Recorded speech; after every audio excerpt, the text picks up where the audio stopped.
लालू परिवार की ये तीसरी हार हो चुकी है। हाँ। चौथी, अगर ये हारेंगे तो चौथी हार होगी। कोई अगर मजबूत भूमिहार कैंडिडेट आके लड़ जाए निर्दलीय, हाँ। तब ये चुनाव रामकृपाल यादव तो आज ही हार जाएंगे। अच्छा। आज ही हार जाएंगे। कुछ यादव लोग इनको वोट दे दिए तब ये चुनाव जीतेंगे। हाँ। वरना अगर मीसा भारती को वोट यादव लोग एकजुट होकर दे दिए तो मीसा भारती जीत जाएंगी। अच्छा, पाटलिपुत्रा लोकसभा सीट पे जात पात की राजनीति होती है? नहीं, पूरे बिहार में जात पात की राजनीति होती है। मीसा भारती चुनाव नहीं जीत रही है क्योंकि ये बस इलेक्शन में आती है। आप पूर्णिया देख लीजिए कैसे पप्पू यादव को जो है साइड कर दिया, वो भी तो यादव ना है जी। पाटलिपुत्रा लोकसभा सीट बिहार का हॉट लोकसभा सीट माना जाता है। यहां से लालू यादव भी चुनाव लड़ चुके हैं और हार भी चुके हैं, लेकिन इस बार चुनावी मैदान में मीसा भारती वर्सेस रामकृपाल यादव हैं, जो कि मीसा भारती के चाचा तुल्य हैं, चाचा कहती हैं, और चाचा भतीजी में आर पार का इस बार लड़ाई है।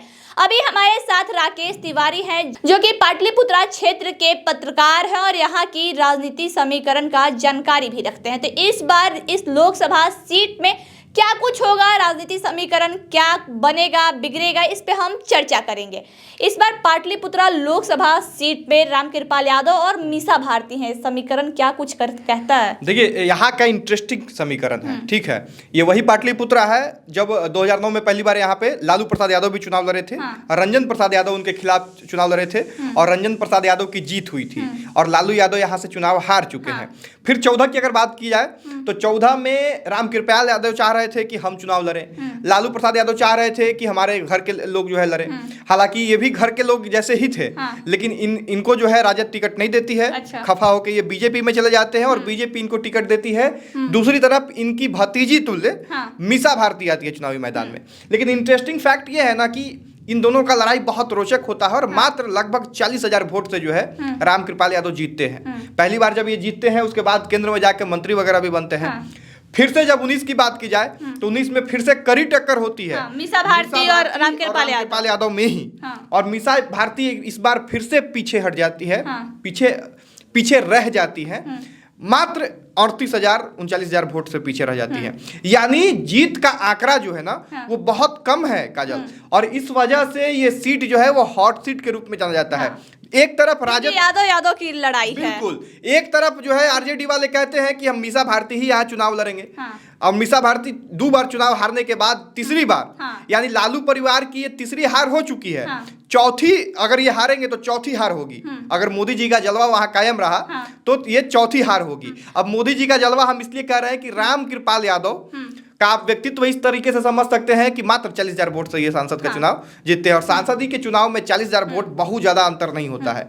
और देखिए 2 बार ये जीते हैं और ये तीसरी बार चुनाव लड़ने वाले हैं, तो कहीं ना कहीं 2 बार जहां पे सांसद लोग बना रहता है वहां पे बहुत सारा निगेटिव चीजें भी होती है, आपके विरोध में भी लोग ज्यादा आ जाते हैं। लेकिन अब देखना होगा कि इस बार क्या होगा। देखिए, दोनों यादव जाति से आते हैं और बिहार की राजनीति में यादव जाति का जो है एक अलग तरह का समीकरण होता है, वर्चस्व होता है। जीतते भी इसी वजह से है कि कुछ यादव लोगों का ये वोट रामकृपाल यादव ले लेते हैं। अच्छा। अगर फिर से इनके भी केस में एमओआई समीकरण लागू हो जाता है? नहीं, अगर इनके केस में इस बार भी यादव लोग, कुछ यादव लोग इनको वोट दे दिए तब ये चुनाव जीतेंगे।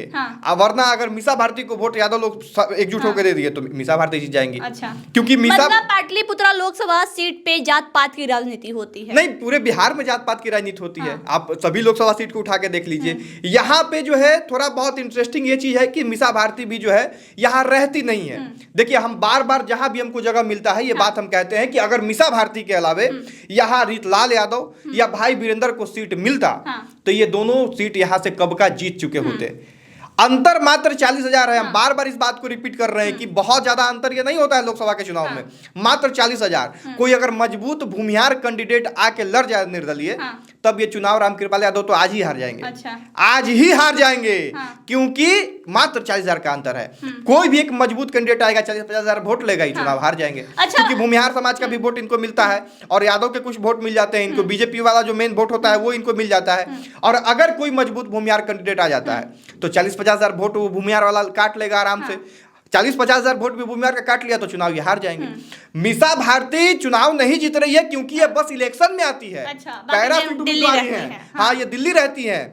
ये इनको नहीं पता है कि कौन सा गांव कहाँ है, इनको नहीं पता है कि इनके कौन से कार्यकर्ता कहाँ है। 100 कार्यकर्ता का नाम इनको याद नहीं होगा। दूसरी तरफ रामकृपाल यादव क्षेत्र में बने रहते हैं, सांसद भी हैं, तो ये कारण है कि ये चुनाव जीत जाते हैं। इनके जो बेटा है अभिमन्यु यादव वो भी क्षेत्र में बने रहते हैं। कहीं ना कहीं होता क्या है ना कि अगर दुश्मन कमजोर होना, उसका फायदा भी कभी कभी अगले को मिल जाता है। तो यही हाल यहाँ पे है। ये जिदियाल है कि चुनाव जब भी लड़ेंगे तो हम ही लड़ेंगे। इनके जगह पे कोई लड़ जाता तो चुनाव जीत जाता। अब एक बार फिर से ही आया है, यादव समाज में भी ये चर्चा है कि इनके जगह किसी और को आना चाहिए था, क्योंकि ये क्षेत्र में रहती ही नहीं है, किसी को जानती ही नहीं। जीतने के बाद भी क्षेत्र में नहीं रहेंगे। जीतने के बाद क्या करेंगे वो तो भाई ही जाने।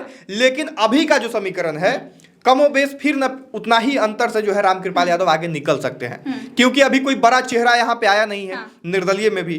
लेकिन इसका क्या असर नहीं पड़ेगा? पाटलिपुत्र जो लोकसभा है उसमें 6 विधानसभा आते हैं, 6 विधानसभा में जो विधायक हैं वो महागठबंधन के हैं। खासकर मतलब अब बात सिद्धार्थ का नहीं करेंगे, वो भी पहले महागठबंधन के अंग थे, लेकिन अभी बीजेपी में वो जा चुके हैं। तो अभी 5 विधायक वहां पे हैं महागठबंधन के उस लोकसभा क्षेत्र में। देखिए, अब हमने इसीलिए बार बार हम मेंशन कर रहे हैं आपको कि रामकृपाल यादव मात्र 40,000 वोट से जीतते हैं। तो ये मात्र जो वोट लगाना, इसका मतलब ही यही है कि बहुत ज्यादा मजबूती नहीं है। अपना एक भी विधानसभा क्षेत्र जो है जीत नहीं पाते हैं। क्या बीजेपी की टिकट रहने की वजह से बस जीत जाते हैं? हो सकता है। और ये कहीं ना कहीं ये कारण तो है ही। लोकसभा के चुनाव में मोदी लहर पे कई ऐसे उम्मीदवार जीत जाते हैं। इनका पर्सनली अगर वहां प्रभाव होता तो विधानसभा में भी वो प्रभाव दिखता। 6 में से कम 3-2 तो इनको जीतना चाहिए था। आप विक्रम की बात कर ले, पालीगंज की बात कर ले, संदीप सौरभ अब तो सांसदी का चुनाव लड़ने जा रहे हैं। आप बात कर ले फुलवारी शरीफ, आप बात कर ले मनेर, तो सारे सीट जो है ये चुनाव हार जाते हैं। हाँ, बीजेपी में अब आ गए हैं सिद्धार्थ सौरभ, तो हो सकता है कि उसका कुछ फायदा इनको मिले। भूमिहार वोट कुछ और प्लस हो इन पे, लेकिन बहुत मजबूत कैंडिडेट नहीं है, बहुत अच्छा स्थिति में ही। अच्छा, अपने क्षेत्र में ये काम करते हैं या नहीं करते हैं? अब देखिए, क्षेत्र का काम तो जनता इनको चुन रही है, तो काम थोड़ा बहुत तो है ही, तभी ना इनको चुन रही है। और लोग मोदी जी को देखते हैं ना, लोग इनको देख ही नहीं रहे। बाकी पर्सनली जिनसे संबंध इनका है उनसे है, ये क्षेत्र में घूमते हैं, ये अच्छी बात है। इनसे संबंध लोगों का है। इवन हमारे यहाँ भी आते जाते रहते हैं, तो हमारा भी संबंध है। लेकिन एज अ पत्रकार हमसे पूछिएगा, एज अ राकेश पूछिएगा, तो हम कहेंगे कि जबरदस्त है, हम इनको जिताएंगे। लेकिन एज अ पत्रकार जब आप हमसे पूछिएगा, एक्चुअल में इनका हकीकत पूछिएगा, तो ये है कि बहुत मजबूत नहीं है। लेकिन चूंकि मीसा भारती सामने है, तो लगभग निश्चित ये चुनाव जीत जाएगा। महागठबंधन कोई मजबूत कैंडिडेट अगर पाटलिपुत्र लोकसभा में उतारता तो ये हार जाते हैं। अगर मीसा भारती के अलावे यहाँ कोई भी चुनाव लड़ता, वो उसके जीत की जो है चांस ज्यादा होती। लेकिन अभी कोई कैंडिडेट ही नहीं है। अब आइएगा दिल्ली से 5 साल पर कहिएगा कि हम चुनाव लड़ेंगे, चुनाव जीत जाएंगे, तो संभव है जी? तो दिल्ली से आई है, वो तो सिंगापुर से आई है। अरे तो यहाँ की स्थिति, वो तो पहली बार कम से कम आई है। ये 3 बार आ रही है। यहाँ इनके पिताजी भी हारे हैं। दिल्ली तो थोड़ा नजदीक भी है, करीब है, दिल्ली दूर नहीं है। लेकिन सिंगापुर तो दूर है, 7 समंदर पार। स्थिति बहुत अच्छा हमको नहीं लग रहा है, उनका भी स्थिति बहुत अच्छा नहीं है। बाकी यहाँ जात के नाम पर आपको कितना दिन लोग वोट देगा जी? आप दिल्ली रह रहे हैं, कहाँ देख रहे हैं कि कोई आपके जात के बेटी का ब्याह है तो आके उसको मदद कर दे रहे हैं? कहाँ देख रहे हैं कि आपके जात का कोई मेधावी जो है छात्र है जो पढ़ना चाहता है उसको पढ़ाई का जिम्मेवारी ले रहे हैं? कहाँ देख रहे हैं कि आप दिल्ली बुला ले रहे हैं किसी जात के जो है अपने लड़कों को और रोजगार उसको दे रहे हैं? नहीं दे रहे हैं। तो केवल जात के नाम पे कई साल लोग वोट देगा आपको? अभी भी जो भी लोकसभा में इनको वोट मिलेगा जात के नाम पे ही मिलेगा। तो ये चीज है। और उसमें भी जात में भी बहुत सारा बात है करने को। आप पूर्णिया देख लीजिए कैसे पप्पू यादव को जो है साइड कर दिया, वो भी तो यादव ना है जी। यादव की बात करेंगे पाटलिपुत्रा ही लोकसभा सीट पे। पाटलिपुत्रा की स्थिति यही है। आपको हम साफ मतलब इस बार भी रामकृपाल यादव के साथ ही जनता जाएगी। हाँ, ये नो डाउट है कि जनता जो है रामकृपाल यादव के साथ आ सकती है। फिर से बीजेपी का सीट फिक्स है पाटलिपुत्रा लोकसभा। पाटलिपुत्रा लगभग में तय माना जा रहा है। लेकिन हम बार बार ये बात बोल रहे हैं कि अगर कोई मजबूत कैंडिडेट होता तो रामकृपाल होता, तब तो है ही नहीं। हाँ, तो अभी ये लड़ाई बहुत ज्यादा इंटरेस्टिंग नहीं होने वाली है। पहले वाला ही समीकरण। हाँ, वोट का अंतर जो 40,000 होता है, हो सकता है कि कुछ बढ़ जाए, कुछ घट जाए, फिर घट जाए। लेकिन चुनाव जो है कहीं ना कहीं रामकृपाल यादव फिर यहाँ जीतने जा रहे हैं।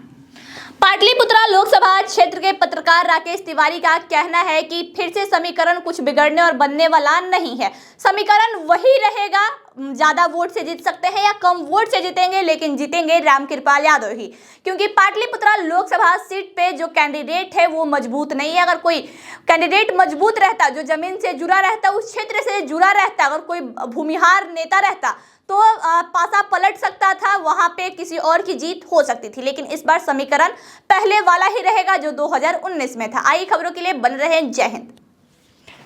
बहुत खड़ा हुआ है।